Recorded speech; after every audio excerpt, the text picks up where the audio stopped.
ओम श्री गुरुवे नमः। ओम श्री गणेशाय नमः।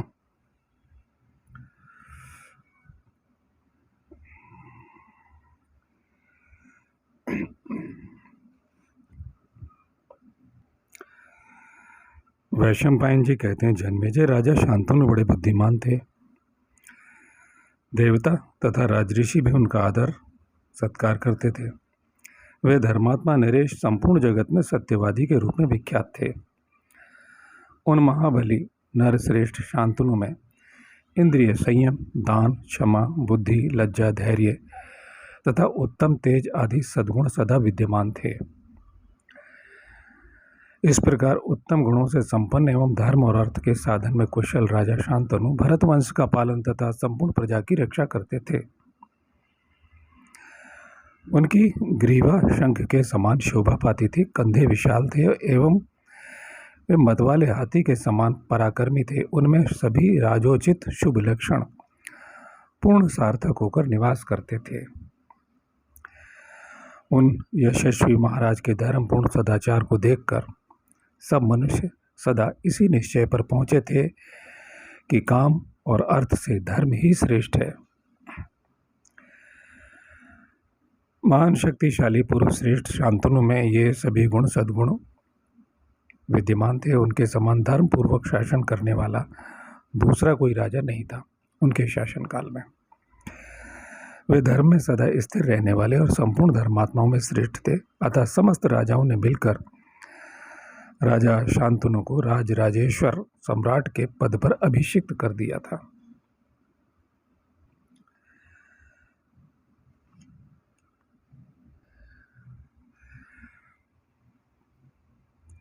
जन्मेजय जब सब राजाओं ने शांतनु को अपना स्वामी तथा रक्षक बना लिया, तब किसी को शोक, भय, मानसिक संताप नहीं रहा। सब लोग सुख से सोने और जागने लगे। इंद्र के समान तेजस्वी और कीर्तिशाली शांतनु के शासनकाल में रहकर अन्य राजा लोग भी दान और यज्ञ कर्मों में स्वभावतः प्रवृत्त होने लगे।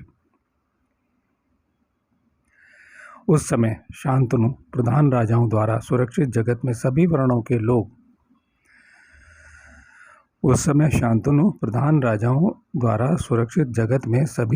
लोग नियम पूर्वक प्रत्येक वर्ताव में धर्म को ही प्रधानता देने लगे। क्षत्रिय लोग ब्राह्मणों की सेवा करते थे, वैश्य ब्राह्मणों और क्षत्रियों में अनुरक्त रहते थे तथा शूद्र ब्राह्मण और क्षत्रियों में अनुराग रखते हुए वैश्यों की सेवा में तत्पर रहते थे। महाराज शांतनु कुरुवंश के रमणीय राजधानी हस्तिनापुर में निवास करते हुए समुद्र पर्यंत पृथ्वी का शासन और पालन करते थे। वे देवराज इंद्र के समान पराक्रमी, धर्मज्ञ, सत्यवादी तथा सरल थे। दान, धर्म और तपस्या तीनों के योग से उनमें दिव्य कांति की वृद्धि हो रही थी। उनमें न राग था न द्वेष था। चंद्रमा की भांति उनका दर्शन सबको प्यारा लगता था। वे तेज में सूर्य और वेग में वायु के समान जान पड़ते थे। क्रोध में यमराज और क्षमा में पृथ्वी की समानता करते थे। जन्मेजय महाराजा शांतनु के इस पृथ्वी का पालन करते समय पशुओं, वाराहों, मृगों और पक्षियों का वध नहीं होता था। उनके राज्य में ब्रह्म और धर्म की प्रधानता थी। महाराज शांतनु बड़े विनयशील तथा काम, राग आदि दोषों से दूर रहने वाले थे। वे सब प्राणियों में समान भाव से शासन करते थे। उन दिनों देवयज्ञ, ऋषि यज्ञ और पितृयज्ञ के लिए कर्मों का आरंभ होता था। अधर्म का भय होने के कारण किसी भी प्राणी का वध नहीं किया जाता था।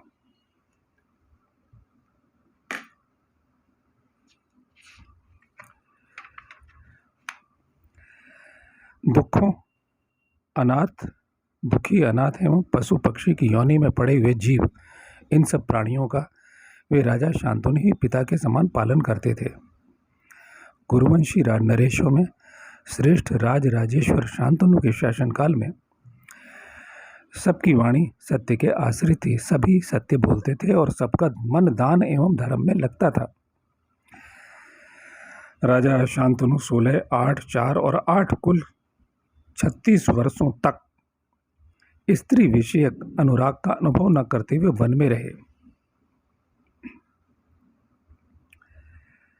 यानी इस क्रम से वसु के अवतारभूत गांगेय उनके पुत्र हुए, जिनका नाम देवव्रत था। वे पिता के समान ही रूप, आचार, व्यवहार तथा विद्या से संपन्न थे।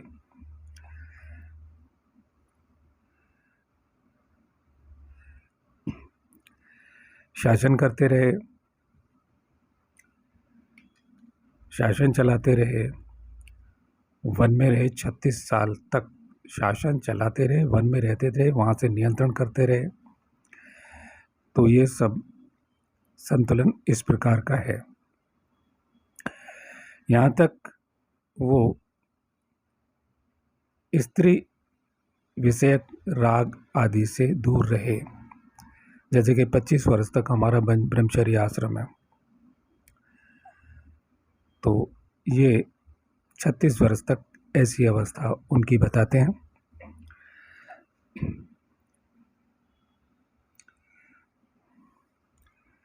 और ये आगे की कथा है कि वसु के अवतार, जो इससे पूर्व आप 8 वसुओं की कथा आप सुन चुके हो, उनमें से वशिष्ठ ऋषि के शाप के कारण और गंगा के उगड़े हुए वक्ष यानी छातियाँ देख करके राजा महाविष, जो कि उस समय दिव्य लोक में थे, वो मोहित हो गए। गंगा देवी उस शरीर से वहाँ और इस स्वरूप में इस पृथ्वी लोक में नदी के रूप में स्थूल रूप से बहती हैं। तो ये सारी कथा मैं पहले कह चुका हूँ।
पुनः इस प्रसंग में मैं सुधार कर लेता हूँ कि इससे पहले जो कथा है उसमें 36 वर्ष जो है ये शासन किया, जो मैं वन से कह रहा हूँ, और जो उनके गुण बता रहा हूँ, इससे पहले की कथा में गंगा जी का और उनका संयोग से वो 8 वसुओं का जो जन्म हुआ है, जिसमें से 7 गंगा की धारा में फेंक दिए गए और 8वें जो भीष्म जी के रूप में उत्पन्न हुए, ये कथा हो गई। उसके बाद 36 वर्ष ये बीत गए हैं उन्हें शासन करते हुए और ब्रह्मचर्य का पालन करते हुए। यहाँ ब्रह्मचर्य स्पष्ट नहीं बोला है, लेकिन काम विषयक ये शब्द उन्होंने अभी मैंने पढ़ा है कि महाराज शांतनु बड़े विनयशील तथा काम राग आदि दोषों से दूर रहने वाले थे। वह सारांश में बोला गया किस तरह गंगा की धारा में फेंक दिए गए, ये अभी प्रसंग नहीं आया। ये पूछा जाएगा कि ऐसे क्या है, यानी फ्लैशबैक जिसे आप कहते हैं कि पूर्व के द्वारा की गई घटना, जो पूर्व में घटना हो चुकी वो कैसे हुई, तो पूछते हैं तो उत्तर देते हैं। तो इस तरह से ये क्रम बना रहे, तो मैं आपको याद दिला रहा हूँ। जो लोग लगातार मेरी कथा को सुन रहे हैं, सारी कड़ियाँ सुन रहे हैं, तो उसमें गंगा जी का वर्णन आ चुका है इससे पूर्व प्रसंग में, और कैसे उनके संयोग से 33 उच्च कोटि के देवताओं में जो वसु हैं वो ब्रह्म की व्यवस्था का आधार है, क्रियाशीलता रखते हैं संसार की संरचना में। तो ये है। तो अब इसके बाद गंगा जी से वो पुत्र देवव्रत, यहाँ कैसे हुआ जिसका जिक्र आ चुका है, और 36 वर्ष और बीत गए। तो अब आगे बढ़ते हैं। एक बात और, ओशो कहते हैं कि दूसरे के जैसे मत बनो। बड़े तर्क देते हैं, लोगों की बड़ी समझ में आता है कि भाई सबको राम नहीं बनना। भाई राम तो बन ही नहीं सकते, वो अवतार हैं, परम परमात्मा का अवतरण है, कृष्ण अवतार हैं। लेकिन जब हम राम को आदर्श मानते हैं तो हमारे अंदर उन गुणों की वृद्धि हो जाती है। आप छोटे होंगे, किसी अपने चाचा मामा फूफा या अपने स्कूल की मैडम को, या स्कूल के अपने कोई प्राध्यापक होंगे, कोई अपने प्रिंसिपल होंगे, उनकी बातचीत से आप प्रभावित होते होंगे। और जिन लोगों ने किसी को अपना, बहुत से लोग अपने टीचर को ही आदर्श मान लेते हैं, बहुत प्यार करने लगते हैं, इज्जत करने लगते हैं। उनके गुणों वैसे तो नहीं बन सकते, लेकिन उन जैसा कुछ गुण जरूर आ जाता है, चाहे वो सत्यवादी था। यहाँ इतने गुणों की खान कहे गए हैं राजा शांतनु। और तब मान लिया जाए कोई उनको आदर्श मानता है, हमने माना कि वो राजा शांतनु नहीं हो सकता, लेकिन उन जैसे गुण जरूर हमारे अंदर उदय हो जाएंगे। इसलिए ओशो की बात, और फिर भगवान कृष्ण गीता में कहते हैं तमाम लोग कि इस संसार में कितने जन अपनी विषय वासनाओं के लिए जीते हैं। ओशो कहते हैं आपको स्पेशल बनाया है इसलिए लोग भाग के जाएंगे।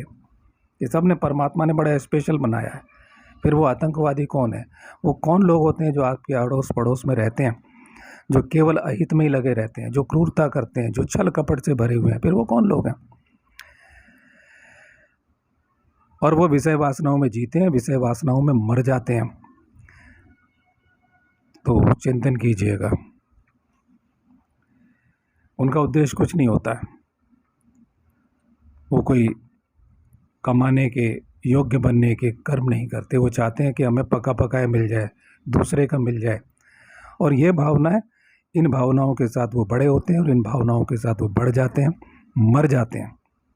ये अग्नि के समान वो भावनाएं भड़कती रहती हैं जो उम्र बढ़ती है, और वो कभी नहीं सुधरती, मर जाते हैं। मैंने देखा हुआ है, आपने भी देखा होगा। ऐसा नहीं कि आपने न देखा हो ऐसे लोगों को या जानते ना हो, चाहे वो एक हों, दो हों, चार हों। तो ये गुण मनुष्य को ग्रहण करने चाहिए और विचार करना चाहिए। शास्त्र का फायदा क्या है कि हमारे अंदर भी ऐसे गुण हो। राजा शांतनु ना सही, कोई और आदर्श हो सकता है। तो हम कुछ तो उदय होगा हमारे अंदर। और स्त्रियों को भी सोचना चाहिए, जैसे मैं प्रेम के मामले में कई बार बोल चुका हूँ कि लंपट छली कपटी लोगों को स्त्रियाँ पसंद करती हैं, उन्हें प्यार करने लगती हैं, उन्हें पागल हो जाती हैं। लेकिन वो जो धीर गीर गंभीर, जो गुणों से संपन्न है, क्योंकि वो कम बोलेगा, वो कोई प्रयास नहीं करेगा, उसे नहीं पसंद करेगी। तो अब वो आगे हम बढ़ते हैं। और लड़कियां भी, जो छोटी कन्याएं हैं, अगर वो शास्त्र को सुनेंगी तो वो जब किसी को प्यार करेंगी तो आदर्श पुरुष को करेंगी, किसी आदर्श पुरुष को करेंगी, क्योंकि उनकी भावना जागृत होगी शास्त्रों को पढ़ के। अभी केरला स्टोरी आपने फिल्म सुनी होगी, फेसबुक पे या यूट्यूब पे झलकियाँ देखी होंगी। क्या कारण है कि वो शास्त्रों को नहीं जानते? शास्त्र में हमारी मौलिकता, हमारा सनातन धर्म शास्त्र में गुण देता है, हमें जीने लायक बनाता है, हमें असली गुरु की परख सिखाता है। ऐसे ऐसे गुरु हैं जो दावे करते हैं कि हम ही असली हैं, तो फर्क सिखाएगा। शास्त्र शक्ति की बात करता है और शक्ति परीक्षण की बात करता है। तो जो छोटी छोटी कन्याएं, छोटे छोटे बालक हैं, जब वो इस शास्त्र को सुनेंगे तो उनके अंदर ऐसी परख की बुद्धि पैदा होगी कि नकली गुरुओं से बचेंगे और असली की तलाश करेंगे। क्योंकि केवल शास्त्र पढ़ने से हमारे अंदर वो दिव्य शक्तियाँ उदय नहीं होंगी और हमारे विचार बदलेंगे। उन कन्याओं के और उन बालकों के जब वो बड़े होंगे तो अभी से उनके अंदर वो चेतना जागृत होगी, तो वो किसी श्रेष्ठ पुरुष का चुनाव करेंगे और वो किसी श्रेष्ठ कन्या की तलाश करेंगे। जिससे उनका वैवाहिक जीवन, प्रेम का जीवन और वैवाहिक जीवन दोनों सफल होगा। चलिए आगे बढ़ते हैं। वसु के अवतार गांगेय उनके पुत्र थे, जिनका नाम देवव्रत था। वे पिता के समान ही रूप, आचार, व्यवहार तथा विद्या से संपन्न थे। लौकिक और अलौकिक सब प्रकार के अस्त्र शस्त्रों की कला में वे पारंगत थे। उनके बल, सत्व, धैर्य तथा वीर्य पराक्रम महान थे। वे महारथी वीर थे। एक समय, अब कहानी बढ़ती है, एक समय किसी हिंसक पशु को बाणों से बींधकर राजा शांतनु उसका पीछा करते हुए भागीरथी गंगा के तट पर आए। उन्होंने देखा कि गंगा जी में बहुत थोड़ा जल रह गया। उसे देखकर पुरुषों में श्रेष्ठ महाराज शांतनु इस चिंता में पड़ गए, यह सरिताओं में श्रेष्ठ देव नदी आज पहले की तरह क्यों नहीं बह रही है। तदंतर उन महामना नरेश ने इसके कारण का पता लगाते हुए जब आगे बढ़कर देखा, तब मालूम हुआ कि एक परम सुंदर मनोहर रूप से संपन्न विशालकाय कुमार देवराज इंद्र के समान दिव्यास्त्र का अभ्यास कर रहा है और अपने तीखे बाणों की से समूची गंगा की धारा को रोककर खड़ा है। अब आप सोचिए कि बाणों से इतने बाण कहाँ से आएंगे। वो दिव्यास्त्र की विद्या में आपने टीवी सीरियल में देखा होगा। टीवी सीरियल क्या है? वो है जो बनता है उस समय की, उस आज तो विज्ञान मान रहा है ना, आज तो जमीन से खोदी हुई चीजें निकल के आ रही हैं ना, आज तो मूर्तियां आ गई हैं ना, कि सारे संयंत्र पहले मौजूद थे ना। तो बाणों में से बाण निकलते हैं, और वो बाण कैसे निकलते हैं? उन्हें दिव्यास्त्र कहा गया है। दिव्यास्त्र जो शून्य में, जैसे मैंने जिक्र किया था कि बहुत सी ऐसी चीज़ें हैं जिनका विज्ञान पता नहीं लगा सका। लकड़ी है, वो कालांतर में जैसे कि कोयला हीरा बन जाता है, लकड़ी पत्थर बन जाती है और एमेथिस्ट बन जाते हैं। बहुत सारी चीज़ें, एक रत्न जो है परिवर्तित हो जाते हैं। भूगर्भ शास्त्री जानते हैं इन तत्वों को कि कैसे उनमें परिवर्तन होता है। योग साधकों की तो बात ही अलग है, क्योंकि उनकी इच्छा शक्ति पदार्थों में परिवर्तन करने की क्षमता रखती है और दृष्टि उनकी प्रज्ञ हो जाती है, जो हर चीज़ को प्रज्ञ यानी आर पार देखने की क्षमता, मूल रूप से देखने की स्थिति रखती है। तो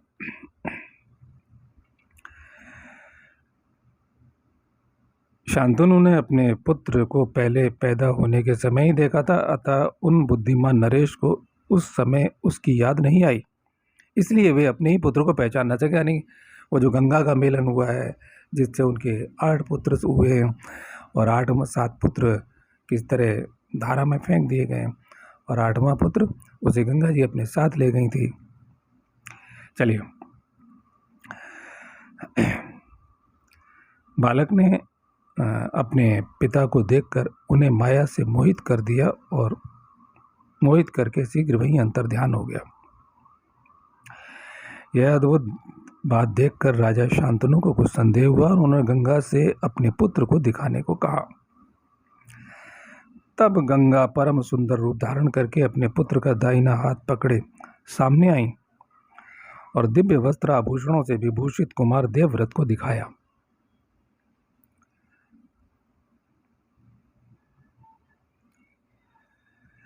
गंगा दिव्य आभूषणों से अलंकृत हुए स्वच्छ सुंदर साड़ी पहने हुए थी और इससे उनका अनुपम सौंदर्य इतना बढ़ गया था कि पहले की देखी होने पर भी राजा शांतनु उन्हें पहचान न सके। अभी देखिए,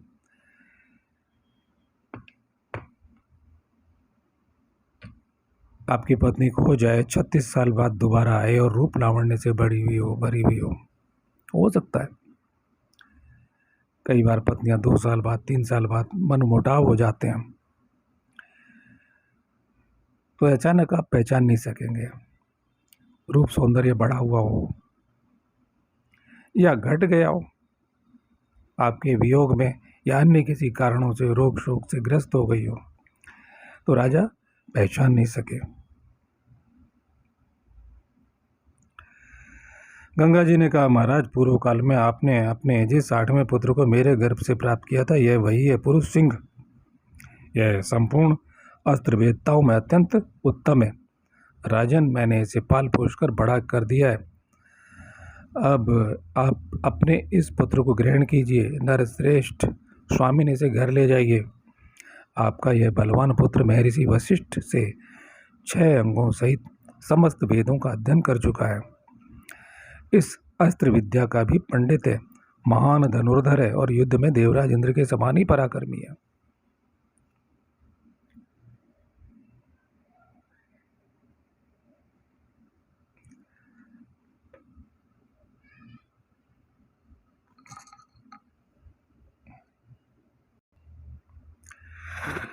भारत, देवता और असुर भी इसका सदा सम्मान करते हैं। शुक्राचार्य जिस नीति शास्त्र को जानते हैं उसका यह भी पूर्ण रूप से जानकार है। इसी प्रकार अंगिरा के पुत्र देव दानव वंदित बृहस्पति जिस शास्त्र को जानते हैं वह भी आपके इस महाबाहु महात्मा पुत्र में अंग और उपांगों सहित पूर्ण रूप से प्रतिष्ठित है। जो दूसरों से परास्त नहीं होते वे प्रतापी महर्षि जमदग्नि नंदन परशुराम जिस अस्त्र शस्त्र विद्या को जानते हैं वह भी मेरे इस पुत्र में प्रतिष्ठित है। वीरवर महाराज, यह कुमार राजधर्म और अर्थशास्त्र का महान पंडित है। मेरे दिए हुए इस महान धनुर्धर वीर पुत्र को आप घर ले जाइए। देखिए, मैंने अभी गुणों की बात कही। आज लड़के लड़कियों से मैं पूछता हूँ कि आपके अंदर क्या गुण है, विशेष क्या है। ठीक है, पढ़ाई कर ली, इसके अलावा अन्य विद्याओं के बारे में क्या जानते हैं, और अपनी धर्म और संस्कृति के अध्यात्म के बारे में तो ज्ञान ही नहीं है। ज़्यादा से ज़्यादा वो योग क्लासों में जाके एक योगा हो गया है। और मैं अभी आगे बताऊंगा, हमेशा बताता रहता हूँ, योग विद्या में परीक्षण है कि आपके अंदर कुछ जगह या नहीं जगह, या एक आत्मसम्मोहन जो पूरी दुनिया में चल रहा है, सारे योग सेंटर्स में चल रहा है, या हमने ये मान लिया है कि बस बाबा रामदेव ने जो कुछ सिखाया या उस जैसे बहुत सारे बाबा हो गए जो योगासन कर रहे हैं, नौली क्रिया, बजरोली, दुनिया भर की क्रिया है। अब मेरे मुंह से बजरोली बजरोली दिव्य है, करोड़ों में कोई एक बजरोली विद्या को जानता है। तो गुणों की बात ना तो आजकल बालिकाएं सोचती हैं और ना बालक सोचते हैं। तो हम क्या है, हम ऐसे के ऐसे, हमारा जीवन अभिशप्त जैसा हो जाता है। धन है, सब कुछ है, लेकिन वहाँ प्रेम नहीं है, वहाँ आपसी संतुलन भी नहीं है, क्यों गुणों को नहीं चुना गया है। कुछ खास चीज़ें चुन ली हैं, कुछ चाटुकारिताएँ चुन ली हैं। तो यहाँ उन गुणों से संपन्न लोग जब प्रेम करते हैं तो जीवन में दिव्यता होती है। तो शास्त्र से ग्रहण कीजिए, सीखिए, और आज से सोचिए अपने बच्चों को भी शास्त्र सुनाइएगा, पढ़िएगा, पढ़वाइएगा। समझ में ना आए तो मेरी ये बच्चे सवाल करेंगे ऐसा कैसे हुआ, तो मेरी महाभारत जो मैं पढ़ रहा हूँ उसमें हर एक शक्तियों का, क्रियाओं का मैं खोल के वर्णन कर रहा हूँ, बता रहा हूँ कम शब्दों में। मैं कोई व्याख्या नहीं दे रहा आपको।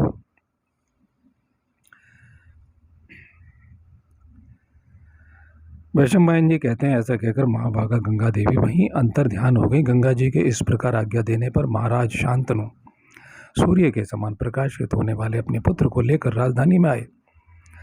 उनका हस्तिनापुर इंद्र नगरी अमरावती के समान सुंदर था। उनका हस्तिनापुर इंद्र नगरी अमरावती के समान सुंदर था। तुलना कर रहे हैं कि इंद्र के जो इंद्र नगरी है अमरावती कहा गया है।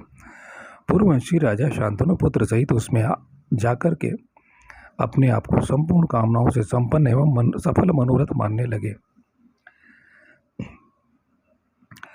तदंतर राजा सबको अभय देने वाले महात्मा एवं गुणवान पुत्र को राजकाज में सहयोग करने के लिए समस्त पर्वों के बीच में युवराज पद पर उन्होंने अभिषिक्त कर दिया। जन्मेजय शांतनु के इस महायशस्वी पुत्र ने अपने आचार विचार से पिता को, पौरव समाज को, यानी पूर्व के जो वंशज है उन्हें पौरव कहा गया है, तथा समूचे राष्ट्र को प्रसन्न कर दिया। अमित पराक्रमी राजा शांतनु ने वैसे गुणवान पुत्र के साथ आनंदपूर्वक रहते हुए 4 वर्ष व्यतीत किए। एक दिन वे यमुना नदी के निकटवर्ती वन में गए। वहाँ राजा को अवर्णनीय एवं परम उत्तम सुगंध का अनुभव हुआ। वे उसके उद्गम स्थान का पता लगाते हुए सब ओर विचरने लगे।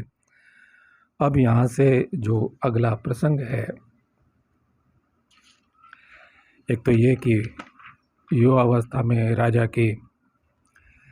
राजा शांतनु का, क्योंकि जो कि पूर्व जन्म में राजा शांतनु राजऋषि महाभीष थे और वो तपोबल से इंद्र की नगरी में पहुंच गए थे, दिव्य असली इंद्रलोक में।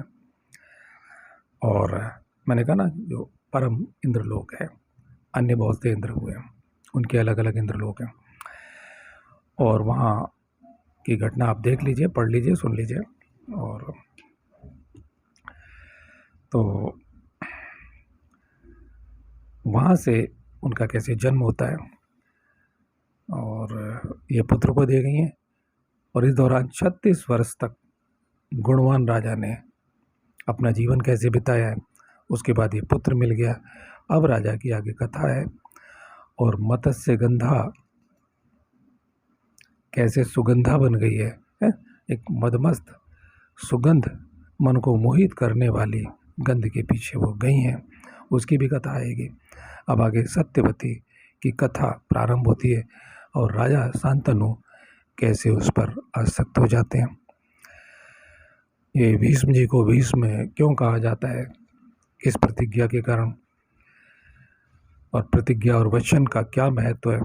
जो आदमी वचन का पालन करता है, जो आदमी सत्य का आचरण करता है, समाज में उसके सत्य की ताकत लोग जानने लगते हैं कि आदमी सत्य बोलता है। और वरदान और शाप देने की जो शक्ति है वो भी सत्य के कारण ही आती है। तो मेरे श्रोताओं, आप भी इन ऐसे गुरुओं को छोड़ करके नहीं कुछ भी कर लो। ओशो जैसे हैं, प्रशांत जैसे हैं, बहुत सारे जो सनातन धर्म के विरोधी गुरु हो गए, जो मजाक उड़ाते हैं ऋषि मुनियों का। तो आप देख लीजिए, इस रास्ते पे चल के आपको क्या मिलेगा। आपके अंदर दिव्य शक्तियाँ उत्पन्न होंगी, दिव्य जीवन होगा। आपके भाग्य के दोष, कितना ही खराब भाग्य क्यों ना हो, उस भाग्य का सुधार होगा। क्योंकि जब हम आचरण करते हैं, क्योंकि पतंजलि का पहला ही सूत्र है योगानुशासनम, जब उन अनुशासन का, और ये गुरु कहते हैं अनुशासन छोड़ दो, अपने आप हो जाएगा। क्योंकि तुम बस ध्यान करो, और ध्यान अत्यंत दुर्लभ है, ध्यान हो ही नहीं सकता सीधे सीधे। अब तुलना कीजिएगा, मन में सोचिएगा कि मैं ठीक हूँ या वो ठीक है। और मैं माने मैं नहीं हूँ, मेरे गुरुदेव ने जो चेतना जगाई है, एक कण उनकी कृपा से, कपिल देव महाराज की कृपा से, जो मैं शास्त्र को आपके आगे रख रहा हूँ, ऋषियों की वाणी वो बोल रहा हूँ। मैं माने ऋषियों की वाणी, मैं केवल वो बोल रहा हूँ। ओम तत्सत।